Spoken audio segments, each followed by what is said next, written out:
veracruzana. Difundir en todo el territorio veracruzano el nuevo modelo de justicia laboral es prioridad para garantizar los derechos laborales de las y los veracruzanos. Por tal razón, realizamos entrevistas en radio y televisión en la zona norte, centro y sur del estado. Jornadas informativas denominadas Campaña Territorial de Conciliación Laboral en 32 municipios de nuestro estado, logrando entregar entre la población un total de 17,000 volantes alusivos al servicio de la conciliación prejudicial. A fin de llegar a las personas más alejadas, respetando sus usos y costumbres, difundimos la conciliación laboral en las comunidades a través del palo que habla.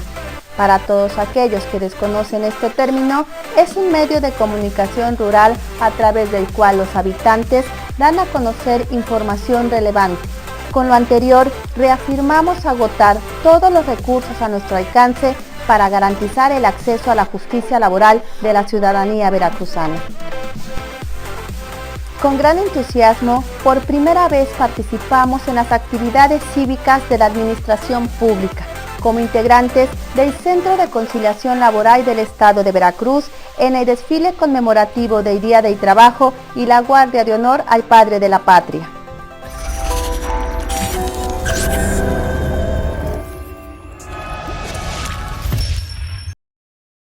Vamos ahora a presentar al juez Raúl Falcón Arce. Él es juez adscrito al Segundo Tribunal de la Región Judicial de Toluca del Poder Judicial del Estado de México. Es licenciado en Derecho por la Universidad Autónoma del Estado de México, tiene una especialidad en amparo, es maestro por el Instituto de Posgrado en Derecho, doctorante en Derecho Laboral por el Instituto de Posgrado en Derecho.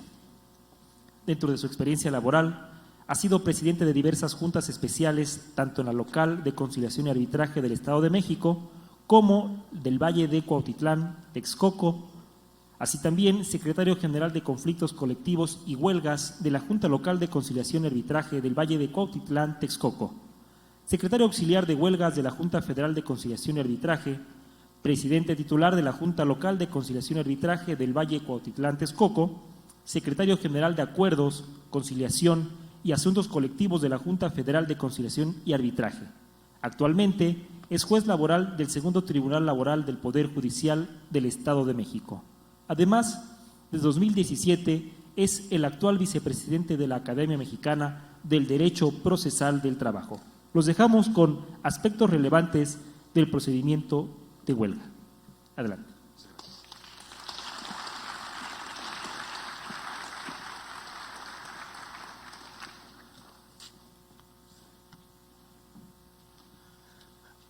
Buenas tardes a todas, a todos.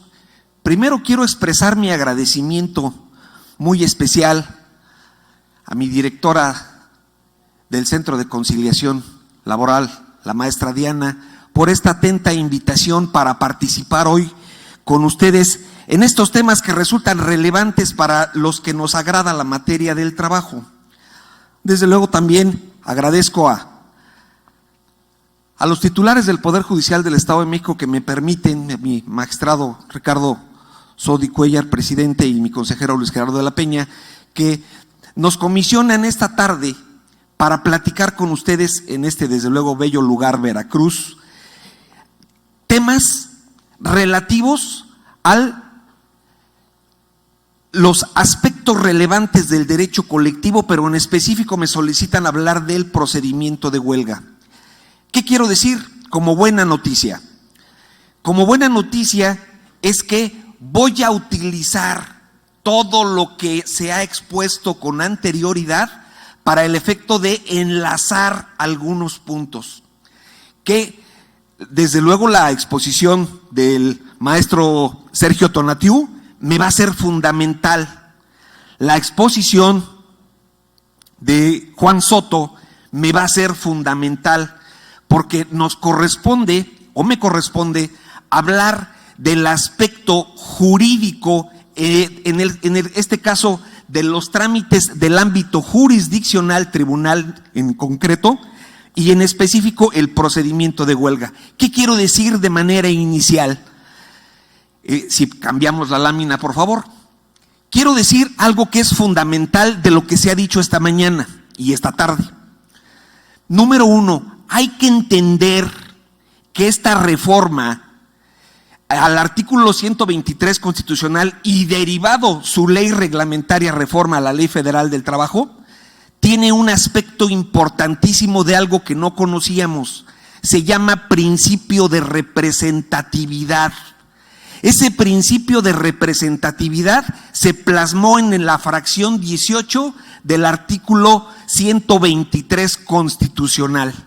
Y esa fracción 18 nos modificó completamente el procedimiento de emplazamiento a huelga por firma.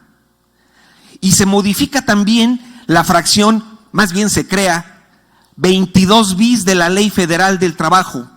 Es decir, garantizar la representatividad, certeza en la firma y depósito del contrato. En concreto quiero hablarles de un principio porque es fundamental, porque voy a concatenar todo lo dialogado esta mañana y esta tarde de la siguiente forma. Hay que entender la diferencia entre representación y representatividad.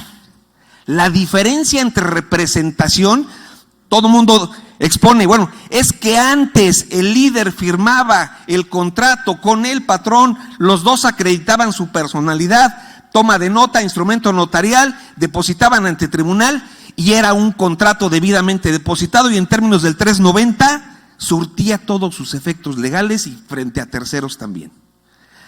Entonces, aplicaba la figura de la representación, es decir, todas las decisiones estaban en el secretario general, en la persona que o personas que designaran los estatutos y desde luego en las reglas del 692, 693 y hasta 694 de la Ley Federal del Trabajo.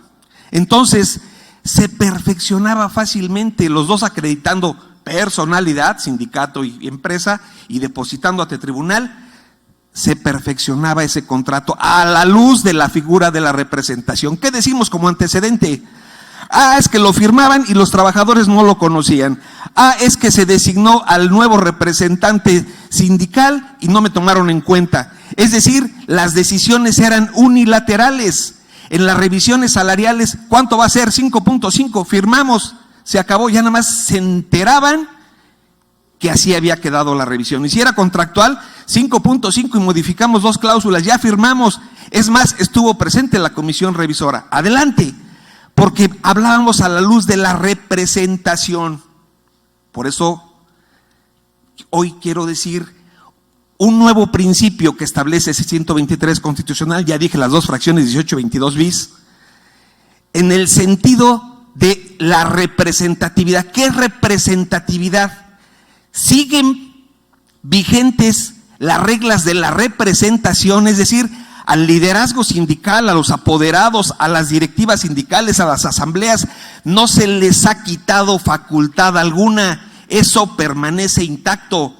Lo que prevalece en este momento es que tienen que tomar la participación de los trabajadores a quienes les aplica ese contrato. Esa es la diferencia. Representación está claro, representatividad es que las personas participen en esa decisión. ¿Y cómo van a participar? Que eso es lo medular. Van a participar mediante el voto directo, personal, secreto. Y entonces las decisiones sindicales más importantes se reducen a estos principios.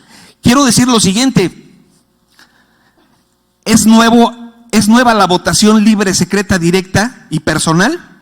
No, ya la teníamos en el viejo 371, nada más que eso era solamente para la elección de las directivas sindicales. Hoy se aplica, estimados amigos, para absolutamente todas las decisiones sindicales de manera relevante. Es decir, si voy a terminar un contrato, participación. Si voy a modificar un contrato, participación. Si voy a aprobar una revisión contractual, participación. Todo requiere de participación y solamente hay que distinguir algo importantísimo. ¿Cuáles son de naturaleza administrativa y cuáles son de naturaleza jurisdiccional? Esa es parte fundamental y por eso decía que iba a tomar las exposiciones que se han hecho y que me antecedieron para el efecto de hacer concentrar. Yo les diría lo siguiente, a veces nos invitan, platícame las diferencias del procedimiento de huelga, platícame las diferencias del procedimiento especial colectivo, ¿qué cambió en la ley? Muchas veces dicen, a mí nada más dime qué cambió en la ley y ya estoy yo actualizado porque yo soy un expertazo en el modelo anterior. No es lo que se haya reformado, es que cambió el modelo, evolucionó y eso es lo que tenemos que tener presente. ¿De dónde viene el principio de representatividad? Porque ese es el punto y ustedes ya lo escucharon en 100 conferencias que anteceden. Presiones internacionales, no se den tantas vueltas, viene del entorno internacional, Organización Internacional del Trabajo, ya lo dijeron, por eso decía, repito, lo que ya expusieron, convenio 87 de la Organización Internacional del Trabajo y 98, el primero 87 que es libertad sindical plena. Pasamos a la siguiente, por favor, porque aquí lo que les quiero decir es lo siguiente, sencillo, ¿qué es la libertad sindical? Que en términos del convenio 87 y del convenio 98 son principios fundamentales que por el hecho de ser parte integrante de la Organización Internacional de Trabajo, con independencia de que estén o no ratificados, tenemos que darle cumplimiento. Por eso se llaman principios fundamentales. Es decir, ese es el techo mínimo, más bien el piso mínimo que tiene que garantizar un Estado. Y por tanto, ya existía esa circunstancia, esa exigencia en el entorno internacional y a la luz de estos convenios 87 y 98, pero además TEMEC, no le demos vueltas, TEMEC, no le demos vueltas, en el sentido de que se tuvo que modificar nuestro 123 para integrar el principio de representatividad y modificamos la fracción 18 y la 22 bis y tenemos hoy una ley reglamentaria que lo que hace es dar cumplimiento al principio de representatividad. ¿Cómo se los explico? Sencillo. Pasamos a la siguiente, por favor, porque no me quiero detener en este convenio 87 y 98, porque ustedes ya saben que el contenido. 87, libertad sindical plena para pertenecer, no pertenecer, dejar de pertenecer, crear uno nuevo, libertad sindical plena. Y lo importante del convenio 98 es complementario del convenio 87. Y en ese sentido, el convenio 98 lo que permite y garantiza es la negociación colectiva. ¿Cómo voy a permitir o hacer posible, hacer realidad el cumplimiento de la negociación colectiva? Haciendo participar a quienes les va a corresponder aprobarlo. Ese es el punto. Entonces, ¿sigue vigente las reglas de la representación? Sí, nada más que hoy tengo que ir con mis agremiados y la mayoría de los que les va a aplicar ese acto que yo voy a hacer, llámenle el que quiera, revisión contractual, terminación, modificar, el que quieran. Hoy tenemos que hacer el ejercicio de la participación, voto directo, secreto, personal. En ese sentido está el punto. Entonces, finalmente, lo que tenemos es que mezclar estas circunstancias. ¿Qué quiero decir respecto de estas tres columnas? Este es el resumen de todo lo que hemos visto en muchas horas. ¿Cuáles son los derechos que vamos a tutelar? ¿Libertad sindical? Claro. ¿Democracia sindical? También. Negociación colectiva. Y ya dije de qué convenios se vienen y qué tratados cumplimos. Cuando nos dicen, queremos que se platique sobre los procedimientos de naturaleza de sede jurisdiccional. Pues fácil. Huelga, procedimiento especial colectivo y el procedimiento de naturaleza económica. 3 fácil. ¿Qué cambiaron? Pues ya les dije, no es lo que he cambiado como tal el artículo, lo que cambió es el modelo. Pero aquí viene lo más importante, por eso decía que voy a utilizar todo lo bien expuesto con anterioridad. Para ser un experto en materia jurisdiccional, para ser un experto en procedimiento de huelga, en procedimiento especial colectivo, en procedimientos de naturaleza económica, tienes que conocer los procedimientos de sede administrativa. ¿Por qué tienes que conocerlos? Porque se vinculan completamente. Hoy hemos escuchado a los expositores, es que se relaciona, es que para que te den trámite por firma, es que para que tenga validez el acuerdo. Sí, se relacionan uno con otro y por tanto no podemos estudiarlos de manera aislada, tenemos que estudiarlos de manera conjunta. Ese es el punto. ¿Cuáles son los procedimientos de sede administrativa? Y sede administrativa, digámoslo como es. Hoy, el organismo más importante, concentrador, dijo Juan Soto que no, sí, claro, Centro Federal de Conciliación y Registro Laboral, concentrando la totalidad de los contratos federales, la totalidad de los contratos locales y la totalidad de los registros nacionales y locales. Ese es el órgano concentrador, esa es la sede administrativa. Ente nuevo, claro, pues nació del 123 constitucional reformado. Y todo el mundo nos vamos solamente con la conciliación previa obligatoria, que es la que aplica para materia individual. Y ya decía Sergio Tonatiu, ¿y la colectiva? ¿Dónde está la importancia de la colectiva? ¿Cómo hacemos realidad la colectiva? Es fundamental. Entonces, ¿qué tenemos que distinguir? En esos centros, en esos procedimientos de sede administrativa, tenemos que conocer lo siguiente. Hay 2 que son fundamentales y se aplican para diversas cosas y eso es lo que tenemos que conocer. Si no tenemos esa estructura con claridad, difícilmente vamos a entender uno y otro. ¿Qué digo? En el Centro Federal de Conciliación y Registro Laboral, hoy se creó un procedimiento de naturaleza administrativa que no existía, que no teníamos antecedente. ¿Cómo se llama ese?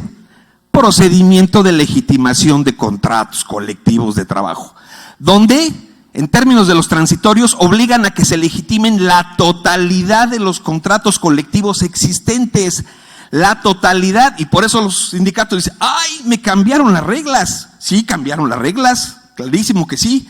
Entonces, ese procedimiento de legitimación no existía, es nuevo y por tanto, ya se está acabando el tiempo, amigos, se acaba el 2 de mayo de 2023 para legitimar los contratos. Que no se legitimen, ya no tendrán efectos. Sí pueden ser reclamables en materia individual los derechos, pero déjenme decirles, si ustedes son expertos, ¿cuánto nos vamos a tardar en ir a reclamar un derecho que ya tenemos como adquirido, que existía en un contrato colectivo, que el sindicato ya no puede exigir el cumplimiento y que entonces yo quiero que en materia, en lo particular, me respeten el derecho? Se va a hacer un nuevo procedimiento y ¿saben qué va a ser eso? Tiempo. Ya estarán aquí en el Centro de Conciliación agotando la instancia. Entonces, el punto es el siguiente, ya no va a haber revisión, porque espérate, ya no hay contrato, ya no hay quien le exija. Ese es el entorno que tenemos. Entonces, ese procedimiento de legitimación, ese fue lo que nos nubló a todos, y digo a todos porque a los impartidores de justicia, a los líderes sindicales, a los representantes de unos y de otros, de los patrones, los trabajadores mismos, nos concentramos en el procedimiento de legitimación. Y el procedimiento de legitimación se regula en términos del 390 bis. Y ese artículo es tan largo, tan aburrido, que tienes que tomarlo un fin de semana con una buena botella de vino para que le entiendas. ¿Por qué? Porque es el procedimiento que tiene más exigencia de los de naturaleza administrativa. ¿Por qué tiene más exigencia? Porque interviene de manera directa el centro. Ah, caray. Porque si no logro la votación favorable, pierde sus efectos mi contrato. Entonces todo el mundo, no, espérame, ya no doy el paso para allá, pues igual y me voy. Además, como buenos mexicanos, me aguanto, pues tengo 4 años. Yo soy estratega. El primero voy a ver cómo se presentan las cosas. El segundo ya lo estoy pensando. El tercero, ya tengo por ahí un amigo. Y el cuarto dice, se me acabó el tiempo. Es más, estamos a unos meses. Ese es el punto importante. Por eso decía, esta lámina es la fundamental. Ese procedimiento, todos nos concentramos en ese 390 bis, que es larguísimo, y entonces dejamos de ver el otro procedimiento de naturaleza administrativa, que ese es el que tiene más impacto, más utilidad y que es fácil de cumplir.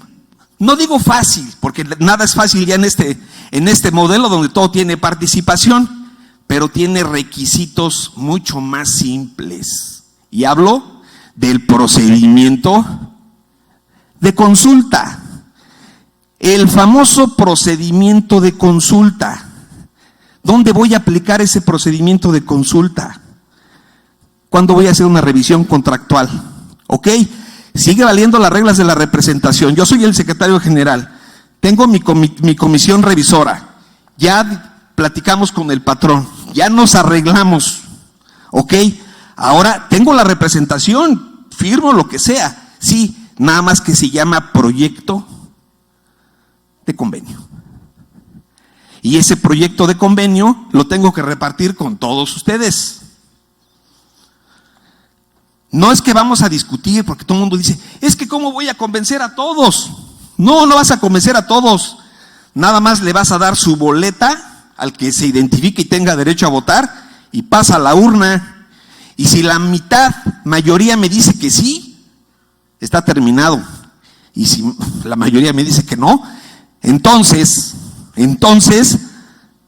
tendré que ampliar mi periodo de prehuelga para el efecto de que tenga posibilidad de una nueva negociación colectiva. Hace un ratito decíamos, y me parece fundamental, es seguridad jurídica para todos los sindicatos que en las revisiones, cuando menos hoy contractuales, porque ahorita les explico la diferencia, cuando menos las contractuales, tengas el emplazamiento presentado, porque si tú no tienes el emplazamiento presentado y llegas y les pones el proyecto de convenio y no te lo aprueban, tú, secretario general, te vas a quedar bailando en la tablita. ¿Por qué? Ya no puedes hacer nada, ni siquiera tienes el procedimiento en trámite. Todo el mundo dice, no, siempre nos arreglamos. Ok, siempre hay una primera vez. Entonces, además, hoy vas a consultar a la voluntad de la mayoría. Entonces, si tú decides hacerlo sin emplazamiento, es porque estás muy seguro de ti mismo o no has entendido el proceso. Pero si ya lo entendiste, dice, mejor voy, les consulto, y si no me lo aprueban, señores, el 925 fracción quinta séptima da 7 posibilidades de hacer prórroga. Antes teníamos una, hoy tenemos 7, ahorita se las voy a dar lectura. Entonces, esa es parte fundamental de la diferencia que tenemos. Entonces, distingamos procedimiento de consulta y procedimiento de legitimación. El procedimiento de consulta es más sencillo. ¿Por qué? Porque entonces el procedimiento de consulta se regula en el artículo 390 ter.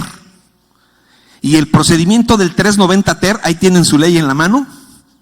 Veo leyes, celulares.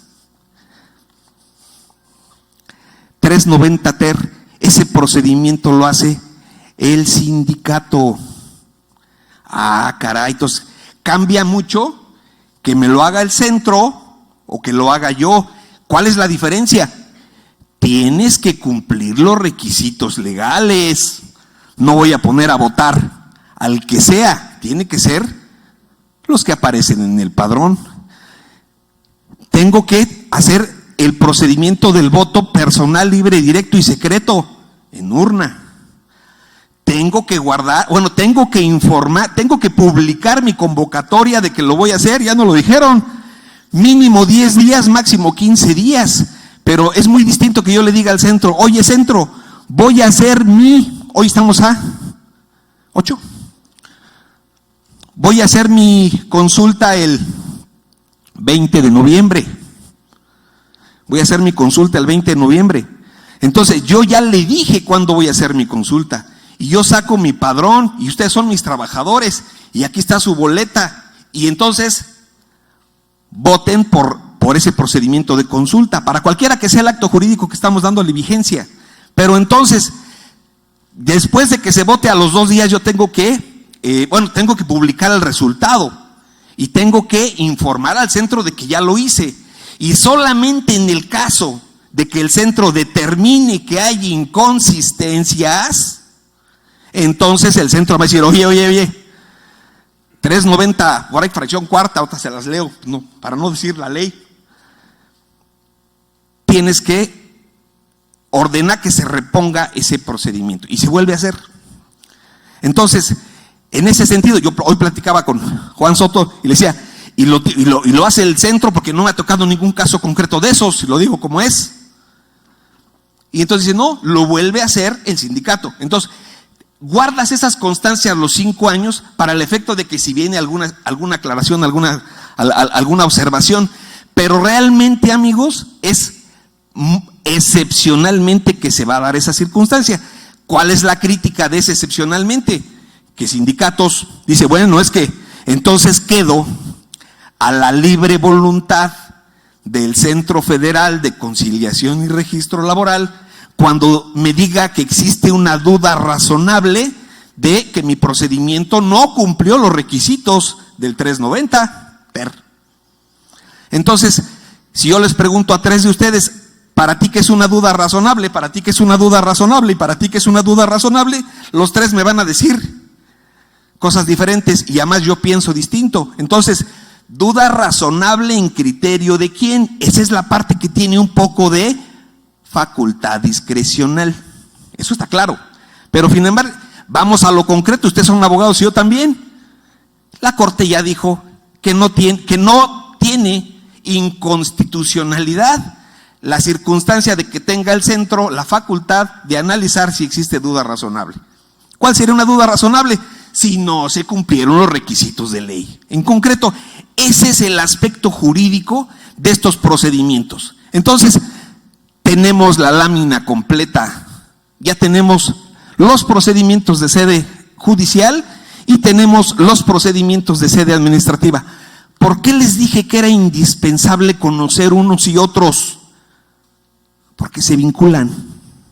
Si alguien me dice aquí, como era lo que se esperaba de esta plática, a ver, explíqueme el procedimiento de emplazamiento a huelga por firma de contrato colectivo de trabajo en términos del artículo 387, que dice que el patrón que emplee trabajadores agremiados al sindicato tiene la obligación de firmar con un contrato colectivo de trabajo. ¿Correcto? Nada más que la reforma dice previa exhibición de la constancia de representatividad. Ya le puse la palabra clave, que es la constancia de representatividad. Es un documento que emite el Centro Federal de Conciliación y Registro Laboral que dice que si yo estoy exigiendo la firma, el 30% de una empresa que no tiene contrato, el 30% de los trabajadores afiliados que laboran en ese centro de trabajo me están dando la constancia de representatividad. Es decir, ya no es en plazo bajo la palabra del principio de buena fe y no te acredito nada. Hoy tienes que exhibir la constancia de representatividad. Si me pidieran que entrara así de inicio al procedimiento de huelga, lo que pasa es que el procedimiento de huelga luego lo queremos ver junto. El procedimiento de huelga, en mi visión, hay que distinguirlo Uno es el emplazamiento a huelga por firma, que tiene unas reglas específicas. Y yo digo aquí, si no me exhiben la constancia de representatividad, no hay trámite, es archivo, es un requisito de procedencia. ¿Quién da la constancia? El centro, que tengo que acreditar el 30%. Y por tanto, el centro, esa es una de las diligencias que no le dice, oye sindicato, checa si tienes tu 30%. No, voy y verifico. Voy de este auditorio, si está el 30% que quiere, entonces el centro, que soy el inspector yo, va a decir, el 30% sí querían. Y entonces, ahí está tu constancia y entonces emplaza a la patronal. Ah, pero espérenme, porque ese no es lo sencillo. Apenas vamos empezando. Ahí platicaremos el procedimiento de huelga, que ahorita lo vamos a ver en breve. Pero lo importante es que aún teniendo la constancia de representatividad, emplazando a huelga al patrón, si logro la firma del contrato, estimados amigos, todavía requiero de que la mayoría de los que les va a aplicar lo aprueben. Es decir, cualquiera diría, oiga, 2 veces, sí, 390 ter de la Ley Federal del Trabajo. Nada más que es el procedimiento de consulta. ¿Quién lo hace? Que eso quiero que se les quede de lo que yo comparto esta tarde con ustedes. Lo hace el sindicato. Sí cumple las reglas, no se pasen de listos. Nada de que una asamblea, ponle de tal fecha, ponle que en Jalapa, ponle que a tal hora, ponle que, a ver, pásame la listita, pásame las copias. No, o sea, si está mal hecho, señores, eso va a regresar, O sea, decía hace un rato Tonatiuh, se acabó, las reglas cambiaron. Simple y sencillamente hay que hacerlo correctamente. Si estuviéramos en una asamblea, en este auditorio, miren, casi lleno, bonito se ve. En ese sentido, tendría clarísimo que sí, la determinación que se tomara siempre y cuando la hiciéramos. A la salida va a estar la urna y todos van a votar sí o no. Jurídicamente tiene validez. Llámenle que estamos constituyendo un sindicato, llámenle que lo estamos disolviendo, llámenle que estamos eligiendo un nueva líder, llámenle que estamos aprobando la revisión contractual, estamos terminando el contrato. Entonces, ese es el punto jurídico: representación más participación igual a representatividad. Esa es toda la diferencia. Esa es toda la diferencia. ¿Cuál es el punto que yo quería darles como una buena noticia? Una buena noticia es que en el emplazamiento a huelga por revisión salarial, nada más, fíjense, tengo mucho cuidado de distinguir la salarial que la contractual.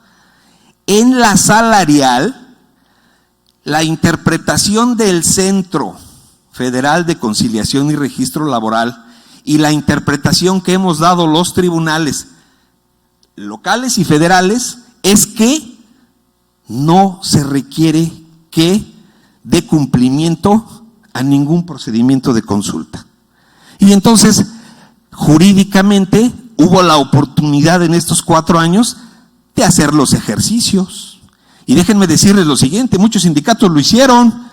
Dice, oye, si la de revisión salarial no me exige el procedimiento de consulta y yo lo quiero hacer pues, para ver cómo ando, pero ese no va a tener como consecuencia la terminación de mi contrato porque el que tiene ese efecto es el de la legitimación. Entonces, ¿cómo le diríamos? Pues es una prueba, es una prueba de laboratorio. Y entonces muchos lo hicieron. Otros tantos, porque en este año fue como decían hace un ratito, no había la experiencia, el centro federal es nuevo, los centros estatales también. Señores, todos estamos a prueba y error, esa es la realidad. Entonces, en ese sentido algunos dijeron, hago mi procedimiento de consulta y ahí mismo hago la legitimación. ¿Qué dijo el centro por facilidad? Te permito que hagas las dos sin problema. Y se permitió. Otros hicieron solamente uno. Muchos decían, es que voy a estar legitimación y consulta sobre consulta. Sí, pero al final de cuentas, y el centro nos dijo claramente, porque también fue la pregunta, oye, y si acabo de hacer porque ese ya no se llama procedimiento de consulta, se llama, en materia jurisdiccional, en materia de huelga se llama recuento, y en materia de conflicto de juicio especial colectivo se llama recuento. Si vengo de un recuento y ya tengo una mayoría acreditada, ¿me vas a disculpar el procedimiento administrativo de legitimación? Y la respuesta fue no. Es distinto el contenido de una exigencia de naturaleza administrativa por disposición de los transitorios correspondientes, y otra cosa muy diferente es un procedimiento jurisdiccional que está resolviendo una contienda entre quienes intervienen. En ese sentido, por eso se determinó que tenían que cumplirse las dos. Esa es la realidad. Entonces, ese es el punto jurídico de lo que yo decía que se vinculan los procedimientos. Si tengo un emplazamiento por firma, requiero la constancia de representatividad. Correcto. Hay uno, y porque también ahí se confunden muchísimo, lo dice la siguiente lámina. Pasamos al siguiente, por favor. Esos son acorde a los sujetos involucrados, porque ustedes son peritos en la materia. Brincamos esa, por favor.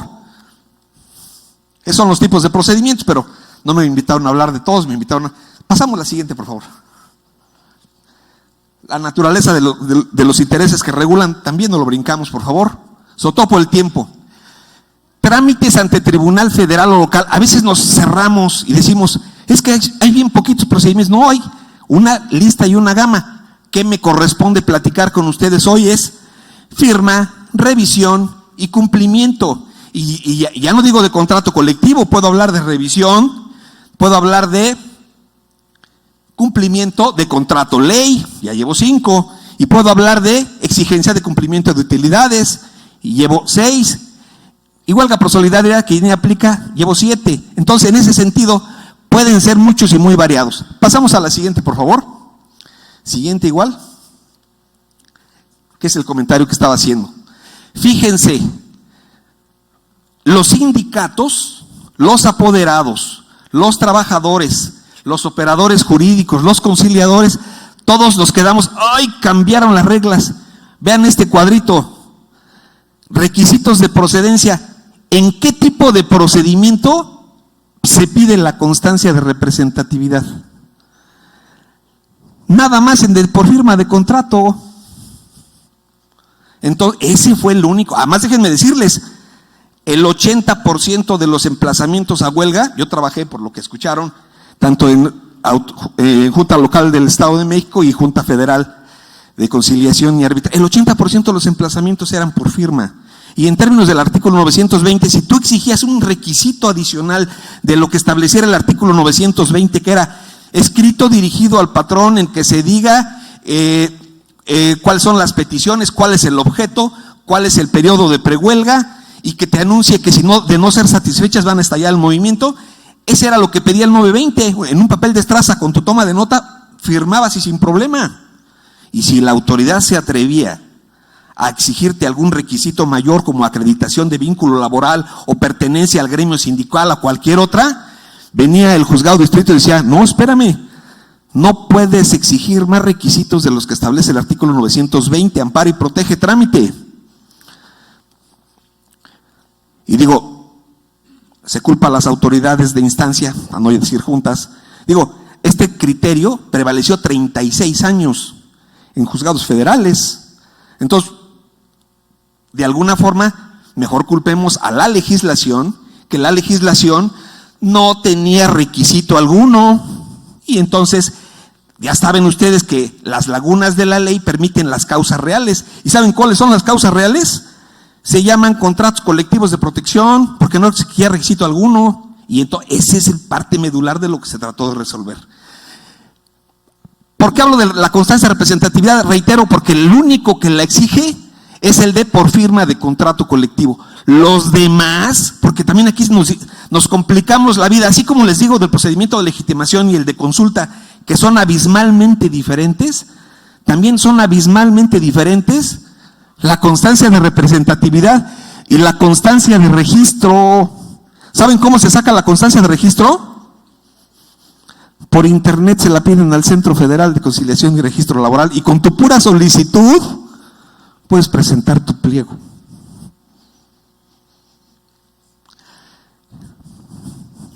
Ejemplo, si tú quisieras en los 3 años y medio anteriores tramitar un emplazamiento a huelga por revisión salarial, solamente tenías que hacer esa circunstancia, solicitarlo, lo imprimes y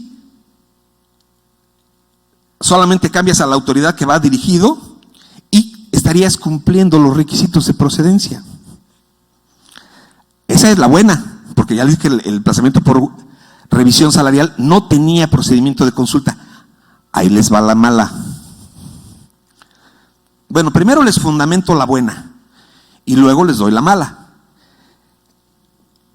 Fundamento de la buena, artículo 400 bis de la Ley Federal del Trabajo. ¿Qué dice el artículo 400 bis de la Ley Federal del Trabajo? Dice que si se solicita la revisión contractual de cada 2 años, habrá que cumplir el procedimiento de consulta que establece el artículo 390 ter de la Ley Federal del Trabajo. Eso dice. Y nosotros, buenos jurisconsultos, analíticos de la legislación, dice, bueno, si me está exigiendo el procedimiento de consulta para la revisión contractual, entonces me la está disculpando para la revisión salarial, ¿o no? Esa es la interpretación. Y por tanto, el centro, los tribunales, reitero, locales, federales, todos hicimos la misma circunstancia. Además, es exceso de trabajo, amigos, reconozcámoslo. Entonces, todo el mundo la aplicamos así. Esa es la buena. La mala es que los capítulos 23, 26 y 31 del TEMEC dice que las revisiones serán objeto del procedimiento de consulta. Y ahí no me dice si las contractuales o las salariales. Así que les doy la nueva, que posiblemente en el futuro también las revisiones contractuales sean objeto de procedimiento de consulta. Pero mientras tanto, apliquemos el criterio vigente que tenemos todas las autoridades administrativas y jurisdiccionales de naturaleza local y federal. Ese es un punto fundamental. Respecto de todos los demás, solamente constancia de registro y así de fácil se cumple. ¿Cuál es la diferencia? Una solicitud. ¿Y por qué se da esto? Porque en términos del artículo 923 en el anterior modelo, antes de tramitar una revisión o un cumplimiento, ¿qué necesito antes de una revisión o un cumplimiento? Un trámite de emplazamiento a huelga. Pues necesito tener un contrato colectivo depositado, y por eso la certificación del famoso 923 era si eres titular del contrato y si existe ese contrato depositado con la empresa. Por eso decía, no, me archivaron 923, ¿por qué? Me equivoqué de sindicato. Me equivoqué de empresa, pues era clarísimo. Si no coincidía, era archivo 923, así se llamó toda la vida. Hoy se requiere haber centro, porque antes los archivos de esos contratos estaban en la planta baja. Hoy hay que pedir por oficio la información. Y entonces hoy, a ver, dime si este sindicato es el titular de este contrato colectivo de esta empresa.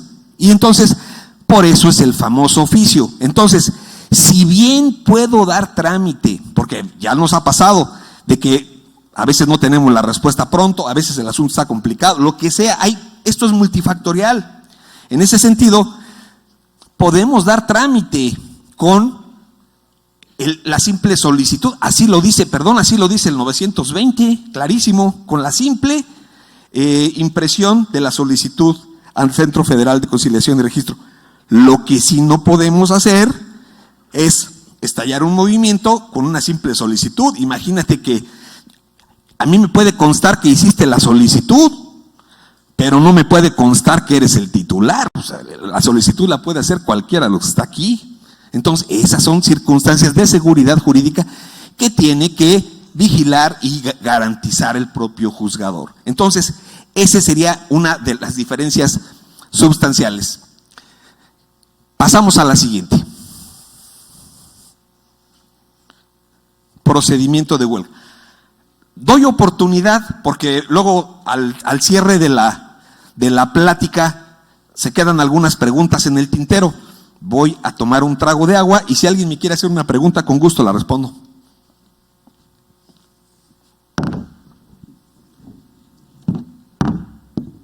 Así el silencio, no solo de un lado.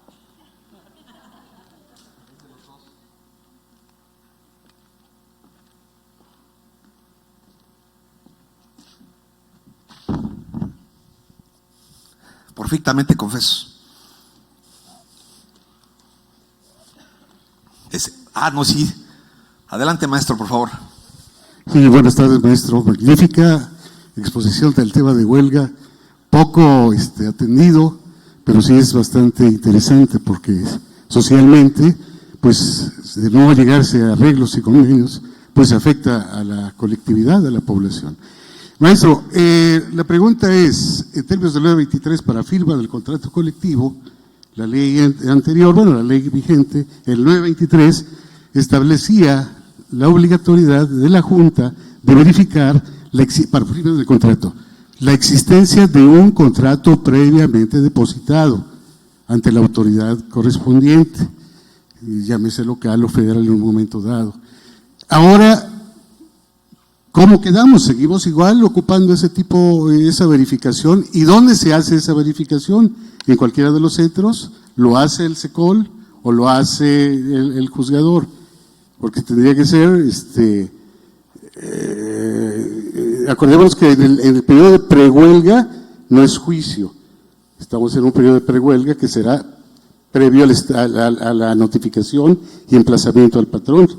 Ya no estaríamos entrando a la cuestión jurisdiccional que sería hasta el momento de estallamiento de la huelga. Esa sería la pregunta. La verificación del depósito previo de un contrato, lo que traería como consecuencia el archivo del pliego de peticiones. Gracias, maestro. Gracias. Interesante la pregunta del maestro, porque abarcó 4 puntos fundamentales que debo comentar. Primero, relevante. Dice, el tema de la huelga o los temas colectivos casi a nadie le gustan. Y por eso dije, qué difícil me la pusieron cuando vi que me tocaba 3 de la tarde, 3:30. Dije, los voy a agarrar cansados, los voy a agarrar con hambre y luego con un tema árido. Dije, va a ser difícil. Pero efectivamente, como dice el maestro, la realidad es que yo también duré 10 años en la materia individual, luego 17 en la colectiva. En realidad, cuando lees una jurisprudencia y te encuentras de colectivo, te la brincas. No, este es de contratos. No, este es de sindicatos. Es decir, porque late el corazón por la parte individual. Pero esto que estamos hablando, hace un ratito el juez Soto nos dio una magnífica disertación sobre las diferencias del nuevo procedimiento ordinario. Y nos habló de la fase escrita y que aplica también, desde luego, para el especial individual. Pero ¿qué es lo importante? Que eso es, el ordinario es el brazo derecho y el especial es el brazo izquierdo de la reforma. Pero la materia colectiva, estimados amigos, es la columna vertebral y yo digo que los pies. Fíjense lo importante. En ese sentido, por eso les decía, una sola palabrita, o técnicamente mejor expuesto, un principio nuevo al entorno de la sintonía internacional, nos dio procedimientos completamente diferentes. Una palabra nos cambió el procedimiento. Eso era lo primero que dijo el maestro. Segundo, hablaba del artículo 923. Está claro que si es revisión o cumplimiento, si yo voy a decir voy a hacer pavo, pues primero necesito el pavo. Si voy a hacer pavo al horno o pavo relleno, necesito el pavo. Entonces necesito, para la revisión o el cumplimiento, necesito el contrato. ¿Qué voy a revisar o qué voy a cumplir o exigir su cumplimiento si no lo tengo?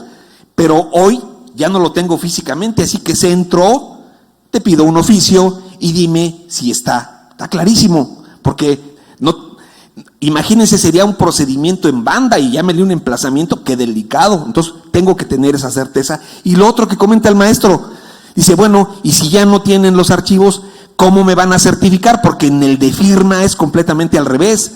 Lo que me tienen que certificar es que no existe en el viejo modelo. Pero, ¿cuáles son las reglas del nuevo?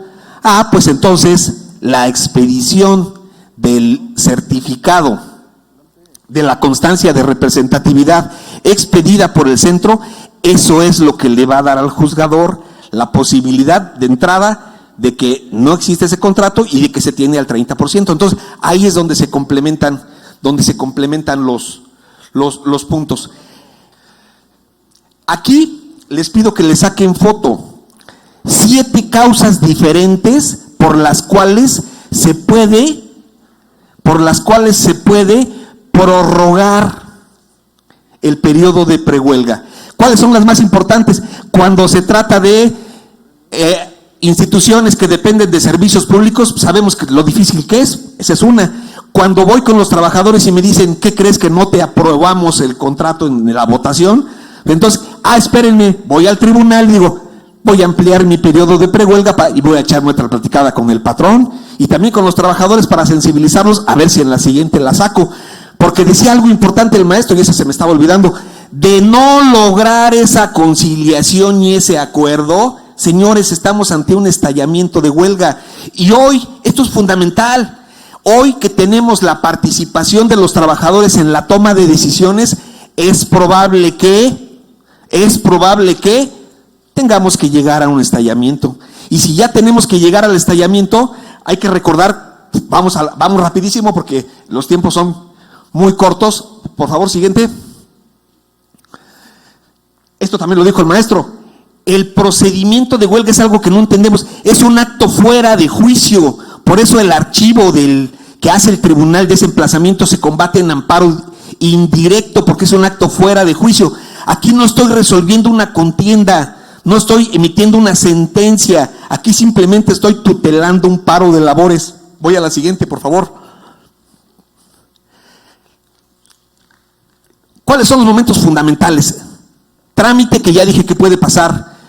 Estallamiento, que es el mero acto de suspensión de labores. Definición legal, es el acto es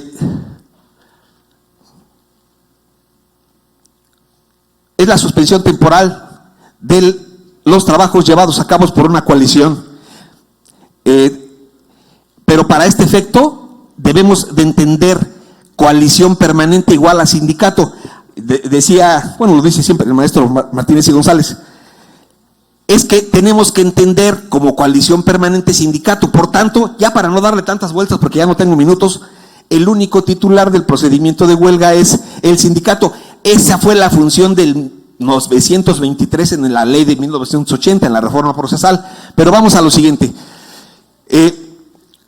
La suspensión, si ya suspendió, entonces tengo solamente 72 horas para pedir o la inexistencia o la ilicitud. 72 horas, si no lo promuevo, es existente para todos los efectos legales que haya lugar. Este es un procedimiento incidental y el tribunal tiene la necesidad de señalar audiencia incidental. Si es inexistencia, solamente es por falta de voluntad de los trabajadores. No es que la mayoría no quería, y tengo que acreditarlo con un recuento donde tengo que ofrecer mi prueba de recuento, tengo que ofrecer mi padrón y tengo que desahogarlo. Y si la mayoría quiso la suspensión, existente. Si la mayoría no quiso la suspensión, inexistente, y se ordena la reanudación de las labores. Y se apercibe a los trabajadores que de no regresar en el término de 24 horas, el patrón podrá sin responsabilidad, ese es el efecto, y podrá contratar nuevos trabajadores. Pero si la huelga es ilícita, que la única hipótesis de ilícita es que la mayoría de los trabajadores cometan actos violentos en contra del patrón, de su familia o de los bienes de la empresa, y mayoría es que si son 20 trabajadores, mayoría tienen que ser 11.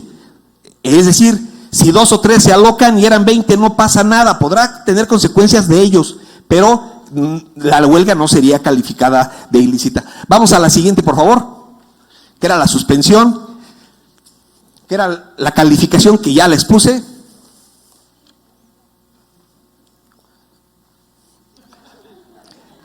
en términos del 927, vamos a hacer una prórroga. Ya son 8 las causas.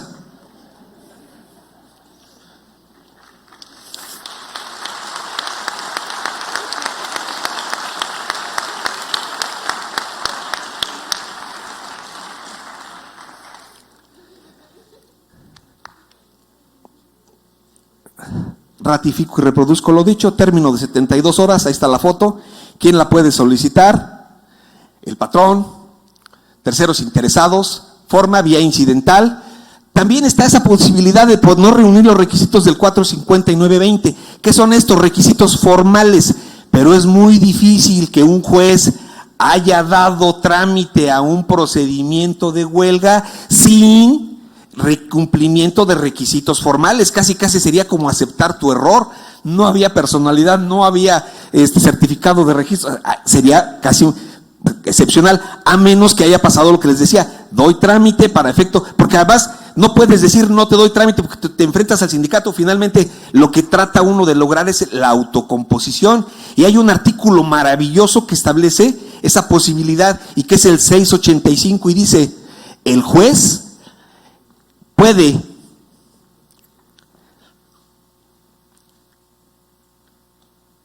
omitir el cumplimiento de formalidades, otra vez con las palabras correctas, puede privilegiar la solución del conflicto, eso es lo que dice el 685 en su parte central, puede privilegiar la solución del conflicto aún sobre las formalidades. Entonces, esto es importantísimo, porque finalmente a donde voy es a la solución de los asuntos. Vamos a la siguiente, porque el tiempo es oro. Consecuencias de no solicitarla, también ya le había dicho, será existente o ilícita para todos los efectos legales a que hay lugar. Siguiente, por favor.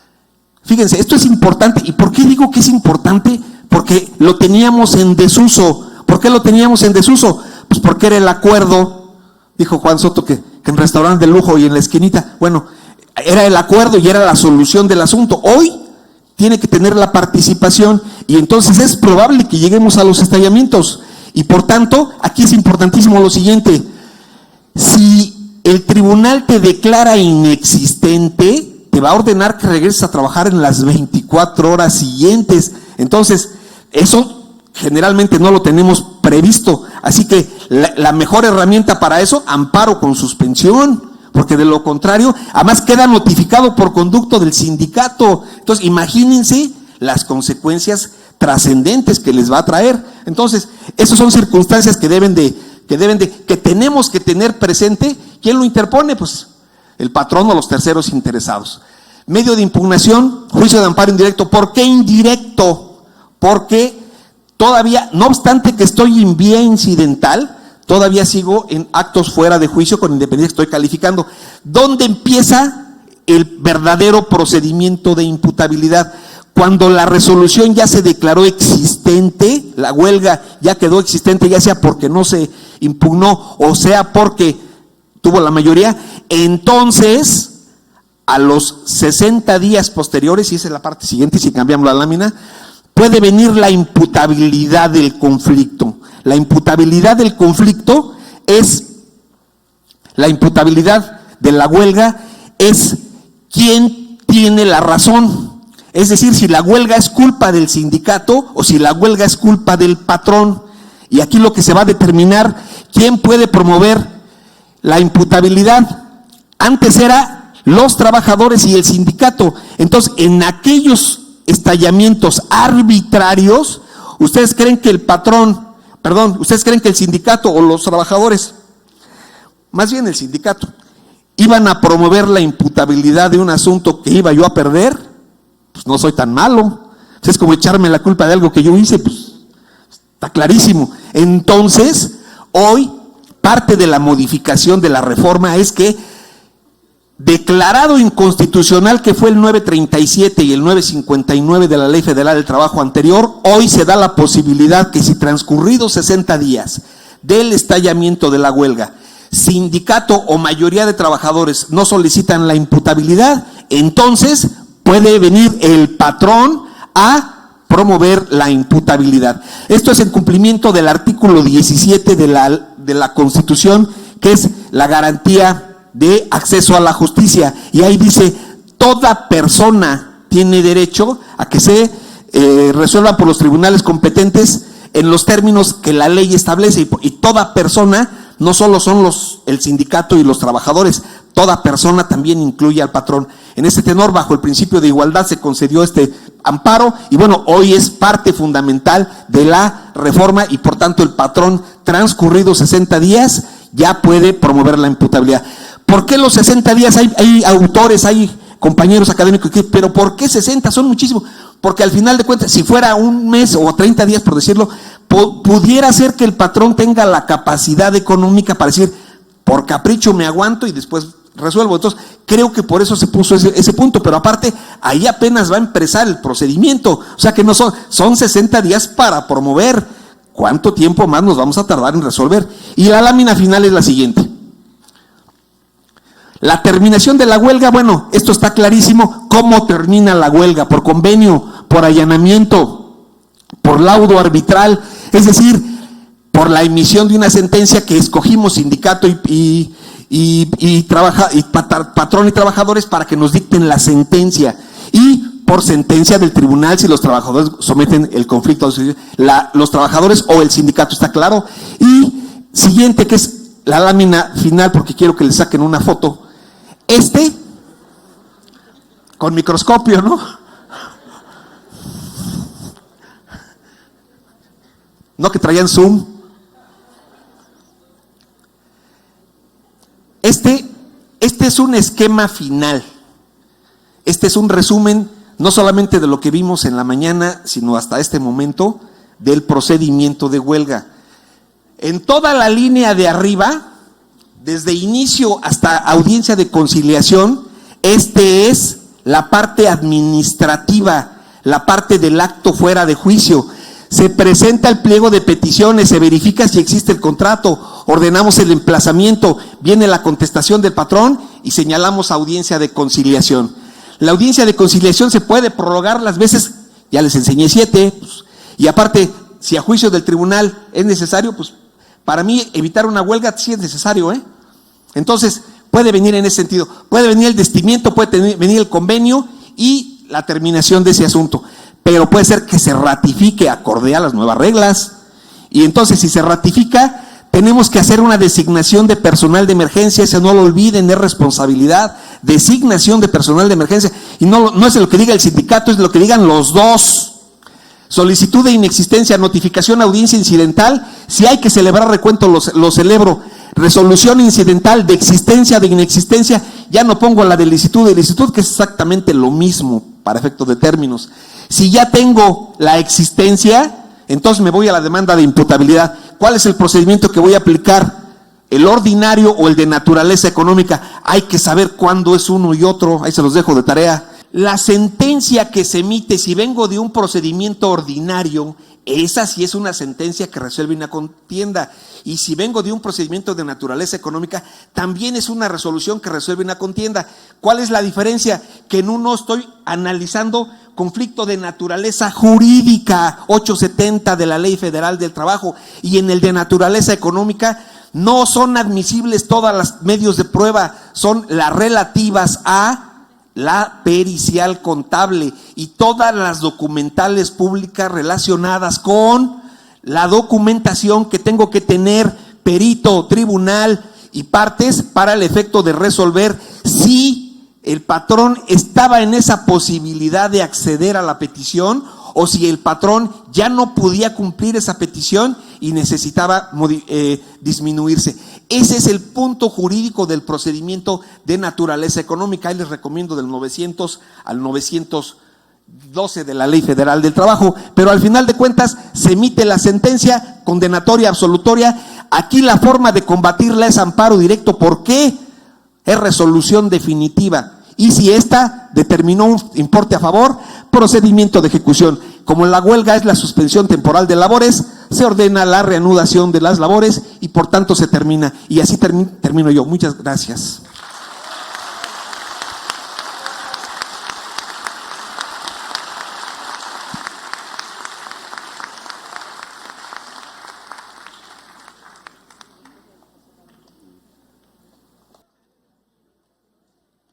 Bien, pues muchas gracias, amigo juez.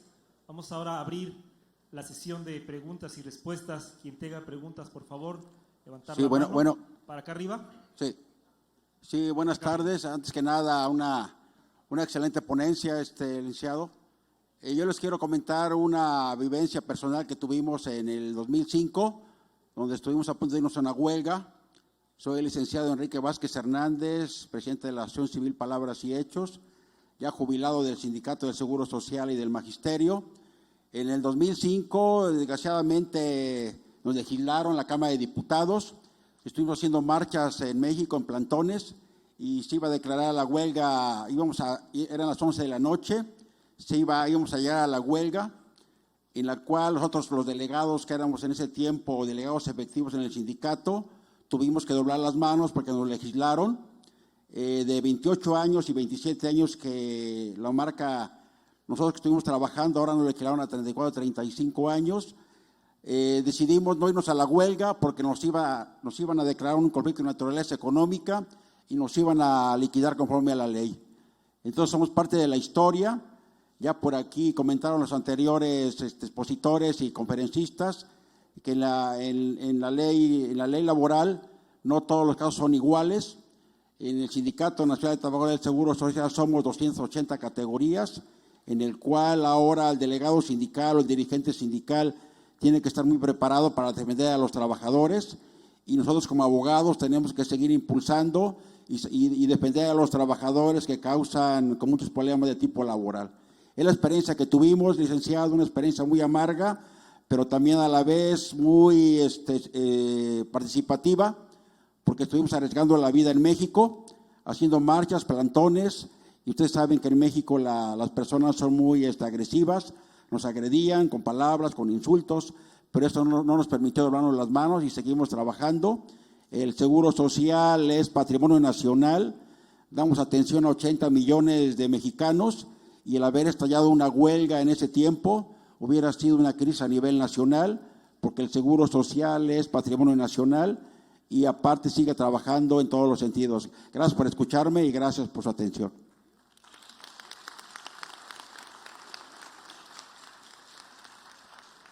Muchas gracias por el comentario y solamente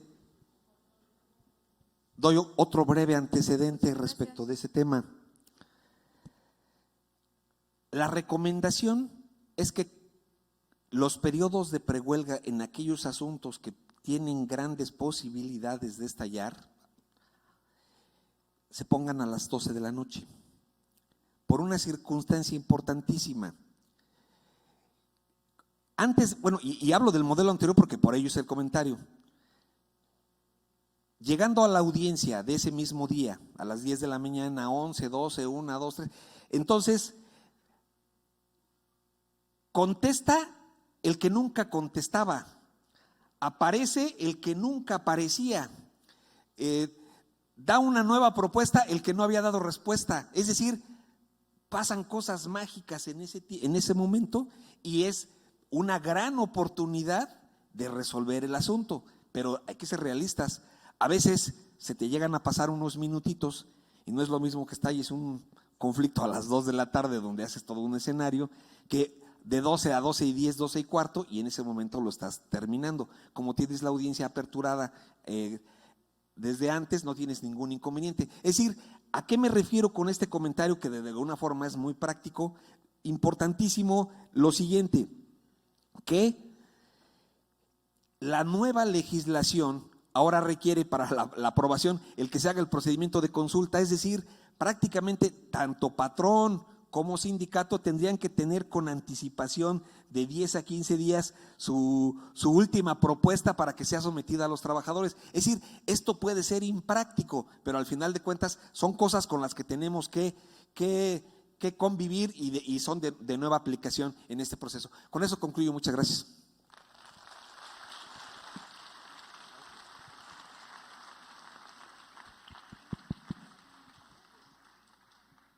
Nuevamente, muchas gracias al juez Raúl Falcón Arce por la ponencia que vino a impartirnos en esta tarde. Muy amable, gracias.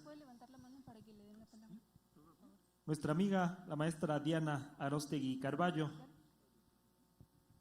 va a realizarle la entrega de un reconocimiento por su destacada participación, por acompañarnos en esta tarde.